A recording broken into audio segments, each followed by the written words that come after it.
Issue des légendes de la mythologie irlandaise, cette créature féminine annoncerait par ses hurlements une mort à venir. Je vais vous présenter aujourd'hui la Banshee. La Banshee est décrite comme une femme blafarde avec les cheveux en bataille, habillée d'une longue robe blanche fantomatique qui pousserait des cris, des hurlements pour annoncer une mort imminente. Dans certaines légendes, son visage serait d'ailleurs constamment figé dans ses cris de douleur. La banshee est donc annonciatrice de mort, assimilée parfois à la grande faucheuse alors qu'elle ne provoque jamais la mort. Dans certaines légendes, le passage de la banshee est suivi d'une calèche conduite par un cocher sans tête qui serait l'Ankou. L'Ankou, qui est une autre légende de la mythologie celtique et bretonne, c'est le serviteur de la mort et son rôle est de collecter les âmes des défunts. Donc ce serait totalement logique qu'il passe après la banshee qui annonce la mort aux familles.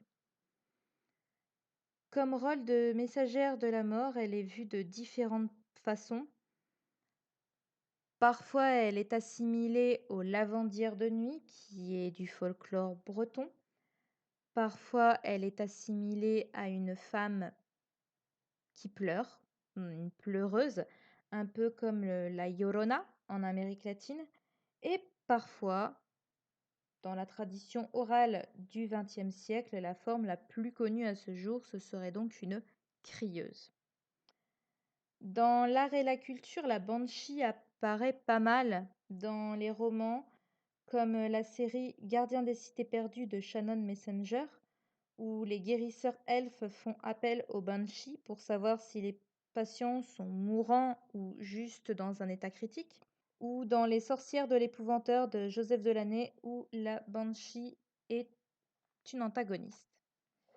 Elle est aussi présente dans l'univers de DC Comics comme une super-vilaine de Superman nommée Silver Banshee qui a une apparence squelettique et poussant un cri mortel. Dans le manga The Ancient Magus Bride de Kore Yamasaki, il y a un personnage secondaire s'appelant Silky qui a été autrefois une banshee. Dans les JDR, la banshee apparaît dans Donjons et Dragons 3.5 où la banshee est une elfe mauvaise qui est devenue morte-vivante et son cri cause la mort des auditeurs. Elle est aussi présente dans Warhammer et les banshees sont tout simplement liées aux contes vampires. Dans la musique, pas mal présente aussi, il y a bien sûr, comment ne pas l'évoquer, le groupe de goth rock britannique qui s'appelle Siouxsie and the Banshees. Il y a des chansons telles que Cry of the Banshee de Brocasselm où elle est tout simplement évoquée, comme dans This is Halloween de Danny Elfman qu'on retrouve dans L'étrange Noël de Monsieur Jack. Et on continue avec Tim Burton dans le cinéma où dans le film Dark Shadows, la mère de David Collins est devenue une banshee. À la télévision, le personnage Lydia Martin dans Teen Wolf est une banshee. Dans l'épisode 11 de la saison 11 de Supernatural, les frères Winchester en tuent une. Et dans le 7e épisode de la 3e saison des Nouvelles Aventures de Sabrina, il y a une banshee qui apparaît dans le jardin du manoir des Spellman. Et on finit avec les jeux vidéo où la banshee est un ennemi qui réside au monastère dans Castlevania Order of Ecclesia. Et enfin, dans la série World of Warcraft, la banshee est une créature spectrale alliée aux morts-vivants du fléau et des réprouvés. Donc c'est une alliée quand on est du côté de la Horde, mais quand on est du côté de l'Alliance, c'est un ennemi. D'ailleurs, on en rencontre plusieurs fois et on doit les tuer. Et elles sont dirigées par mon personnage préféré de la licence, Sylvanas Coursevent, appelée la Dame Noire ou la Reine Banshee, qui est une âme damnée et qui donc est devenue une banshee suite à sa mort, plutôt violente.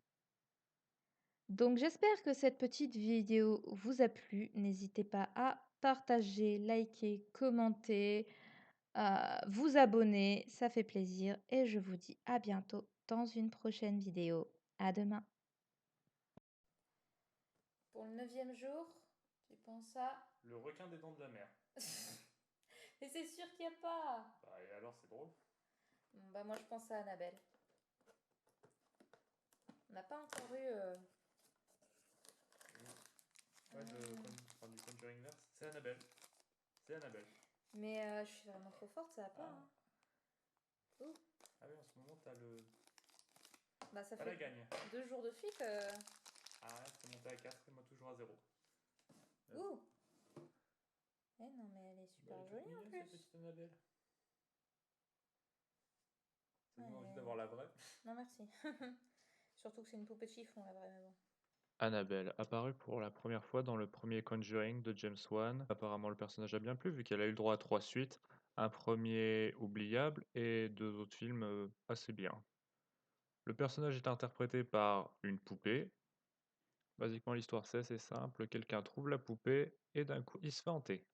Inspiré par une vraie affaire impliquant une poupée Raggedy Ann, la vraie Annabelle est à présent dans le musée des Warren, situé dans leur ancienne maison. Bon, allez, c'est tout pour moi. Allez, salut!